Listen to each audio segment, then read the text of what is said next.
We're glad to have you back. Now, as part of efforts to intensify its enforcement drive on unlicensed online money lenders across the country, the federal government, through the Federal Competition Consumer Protection Commission, FCCPC, shut down some illegal financial institutions operating in Lagos. This raid, which was carried out by FCCPC in collaboration with Independent Corrupt Practices and Other Related Offences Commission, National Information Technology Development Agency, and the Nigerian Police Force, is coming months after the government set up a joint committee to investigate rights and violations of unfair practices in the money lending industry. It will interest you to know that this recent development is as a response to customers' complaints of malpractices by the financial institutions received by the FCCPC. Amongst other financial institutions, a lot of them, but joining me, let's just get talking to do this so that we just get the facts. I have the Executive Vice Chairman, I introduced him earlier, CEO of the Federal Competition Consumer Protection Commission, Mr. Babatunde Irukera. It's good to have you join us this Monday. Good to be here. Yes. First, the joint committee. You came together. How did this come up before we now go to whether they were registered, whether they are licensed, or what? What feelers did you get before you put this committee together? Thank you. So we had been tracking activity from sometime in 2020 during the lockdown as the money lender activities started to rise. And it's an understandable phenomenon in the time when there was a pandemic, there was a lockdown, people needed quick access to all kinds of limited money. And they do, the whole concept of it fulfills a critical need in a society such as ours. And so we were monitoring and trying to make sense of it. But as, like everything, as it rose, the collection practices were becoming more and more abusive. And so just trying to track the companies itself was a problem. By the end of last year, it had become essentially some kind of an epidemic. And so we engaged with what we thought were the key stakeholders, including those who are also reaching out to us within the government, like the ICPC, EFCC, we engaged the Central Bank, we engaged NICTA, and then the Human Rights Commission. And so we led a meeting at the FCCPC where all of these very senior level executives, in fact chief executives in some cases, came to a meeting, and we came to a mutual understanding that we needed to develop a sensible and methodical approach to resolving this. And so we started meeting, developing the framework for intervention and also for regulation. And so we've broken into two tracks, the regulatory framework development, and then the enforcement framework. And so what you saw last week was actually a continuation of the work of the enforcement framework. Based on the information we had gathered, we knew about some of the businesses we had gathered, and we had started tracking them. But just finding them is even difficult. Physical locations were even difficult. They don't have addresses. So we're doing reconnaissance work for months and following, and sometimes you'd find them, and just in preparation to strike, they would have moved again. And so we had gotten a court warrant for search and seizure, and so we're just looking for the right time to strike. And when our intelligence was credible about a certain location, and we'd done recon there every single day to make sure people were at work, and it was a day when a lot of people were at work. And so that's what we did, and then we struck. Now, complaints about the debt recovery drive, which violates, I think, their human rights or something, and the way they go about that is one. Then also their interest rates and all of that. But at first, some of them are not even registered. So how come? So money lending itself is not an illegitimate business. There are many registered entities, including those who are licensed by the central bank, who also participate in money lending. And so let's break it into two. It's not as if it's a whole industry of illegal operators. And so, but the ones we've pursued, and one of the ways that, when we say registered, we're not even talking about a license in that standpoint. We're talking about just footprints. Some of these businesses are completely faceless. There's no office, no physical address, no managing director, no director of human resource, no director of operations, no director of credit, just no personnel. Essentially, all they have, like you saw, hundreds and hundreds and hundreds of young people who just sit in front of computers. They're not assessing lending, they're not assessing credit, they do not even participate in the lending decision. They're just there to recover loans. And the approach, the method is just completely despicable. This has started in Lagos now. So what should we expect? A lot in your hands at this time. We're just grappling with aviation issues and all of that. And now you have this. So what's the next line of action? You started in Lagos, so what more? There's a popular saying, there's no rest for the weary. But, this isn't a time to be weary. Consumers really have no respite right now. Yeah. I know that global economic issues, price of crude oil, a war in Europe, and all of that contributes to what a problem is. And so we must do whatever we can to minimize the exposure and at least let it be based on what the real issues are. And that's why we just must continue. With respect to the digital, and information shows that the vast majority of them are based in Lagos. Okay. And so it was important that Lagos is where the operations start. Okay. We have some information about some in Akure and in different places. And we would arrive there, but from a scale standpoint, at the end of the day, there's only a limited amount of resource for enforcement, whether in the whole task force, certainly in the commission itself. And so we had to start where we thought that we would make the best impact. And we're using other tools to address those other places. We continue to gather intelligence, and some of the initial intelligence or evidence that we've gathered, even from the strike last week, is showing us, additional bank account information and all of that. And so we're looking to freeze accounts that they do this business through, and at the same time engaging the app stores to start pulling down the different applications. Okay. And so if we're able to do that at source, in some sense we'll be able to address the business even in the other places where it exists. Let me also ask this question, because many will say, like we said, money lending, it's not totally illegal. It's not illegal activities. So how can we, or what should really be done? Can some of them be regularized? What is the right step to be taken? I think the central bank and all of it should also get involved in this one way or the other. And all of us are involved. Great. We're drafting the regulations and the guidelines. Great. For instance, some of them are licensed by the central bank. Depending on what you do, if you receive deposits for money, you must be licensed by the central bank as a financial institution. And so there are some money lenders who are licensed by the central bank because of the scope of their activities. Now and some are not licensed by the central bank, but not necessarily unethical. And so we've excluded many from what is really this regulatory intervention. We receive complaints about all of them, including the licensed ones.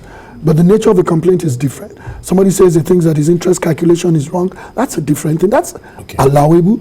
Somebody says I've been sending emails, their responses are not on time. That's a different thing. The two issues that are the subject of great concern are, one, interest compounding. Secondly, public shaming, defamation, and violation of data privacy.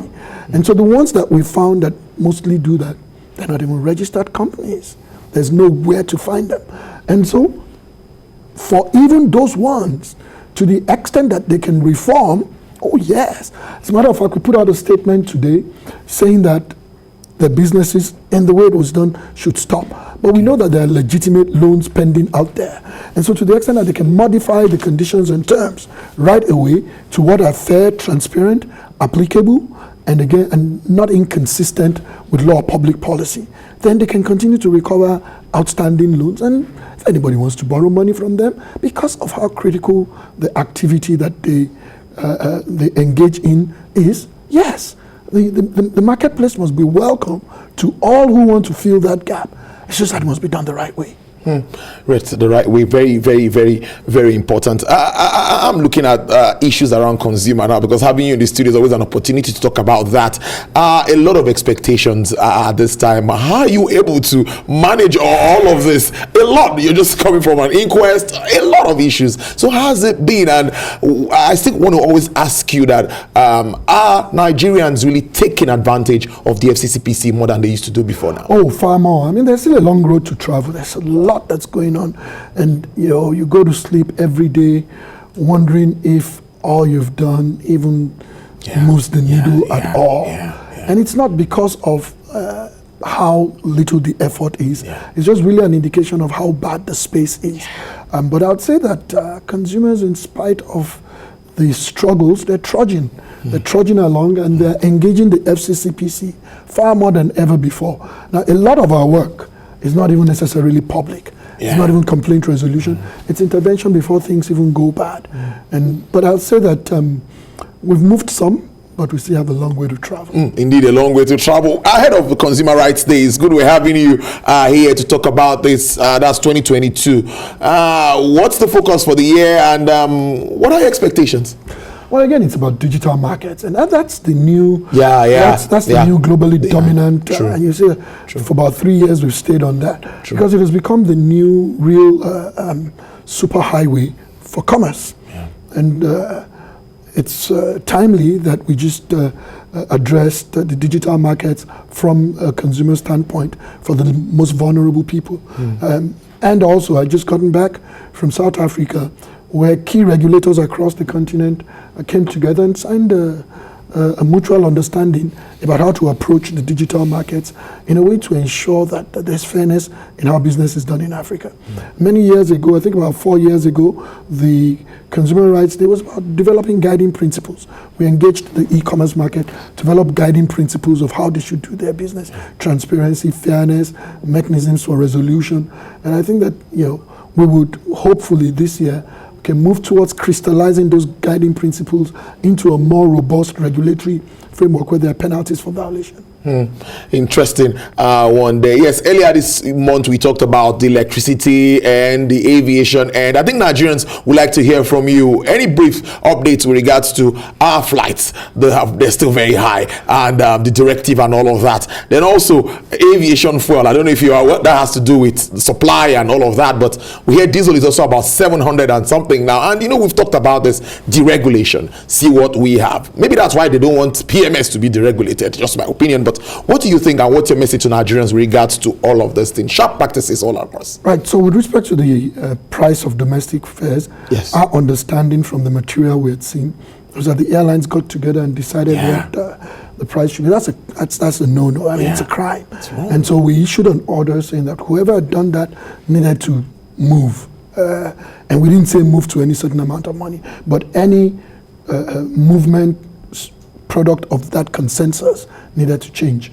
I'd say that the airline operators have engaged. I mean, the chief executives had a pretty detailed meeting in our office with respect to how to proceed, and they're setting up teams, working with our internal team to advance the investigation and find a way where this can end without significant penalties both ways. And they also made a passionate case for what the real problems are in the airline industry. But as it were, in the period, at the time we issued that order, aviation fuel had just gone from about 190 naira per litre to almost 300 naira per litre. As at last week, it had gone up to 646 naira in Kano and up to 599 naira in Lagos. And so in reality, from a cost-reflective fare standpoint, we must be realistic. But we insist that that reality is not going to be modified or abrogated by a mutual understanding amongst competitors. And so we have that understanding as things are progressing. And we're also extending competition analysis further down the value chain into the oil marketers. Sometime last week, we heard from the NNPC that it was approximately 418 naira landing cost per litre for jet fuel. But it was selling on the same day, it was selling for 600 and something naira. So we must look at that. And then the fact that the marketers were demanding cash and trying to ensure that there was no record of the sales. In fact, I heard from someone within the industry who said, look, because they anticipate the FCCPC would ultimately take a look into what was going on, that's why they were not selling based on invoices and only demanding cash. So you see, these sharp practices are almost every step, and that's why I say consumers don't get any respite. But the National Assembly is looking into that. As a matter of fact, while I'm here, there's a team from the FCCPC at an investigation at the National Assembly, supported by the FCCPC, and we're providing technical support, information, and using our investigative tools to also gather a lot more information. I suspect that with that, we're going to begin to see some normalization returning to the space. Collaboration is key for you, really, at this time, all of the sectors. And I think you're really we are doing well with that. Yes, we are, but we need a lot more, because the sector regulators are the licensors to all the businesses, and businesses more than likely would fear the sector regulator more than they will fear a general regulator. So the more we can achieve these collaborations, the stronger and more vibrant the protection framework can be. So a message to Nigerians, just let's do something that we should hear from you, consumers. We're all consumers, I'm also one. Yes. I mean, and what I can say is that the people in the FCCPC and many others in government recognize and understand the difficulties that we're all living with right now. And I might say that it is heartbreaking. It is truly heartbreaking, but I mean, we're doing everything we can at the FCCPC to engage and mitigate this exposure that consumers suffer. But I'd like to say that the most important component of any rights enforcement mechanism is the right holder themselves demanding and insisting on their rights. I might say that the strongest criticism and pushback we get from even the work we do is from consumers. And so that's a collaboration that needs to come together. And we can do this together. We will not have a perfect society, but we'll certainly have a better society. Brilliant submission as usual. You have been speaking to the EVC Executive Vice Chairman and Chief Executive Officer of the Federal Competition Consumer Protection Commission, Mr. Babatunde Irukera. They're making us understand what happened in regards to the online banks and, of course, other issues that have to do with consumer protection one way or the other. Thank you so much. I do enjoy the rest of your day. Thank you. You too.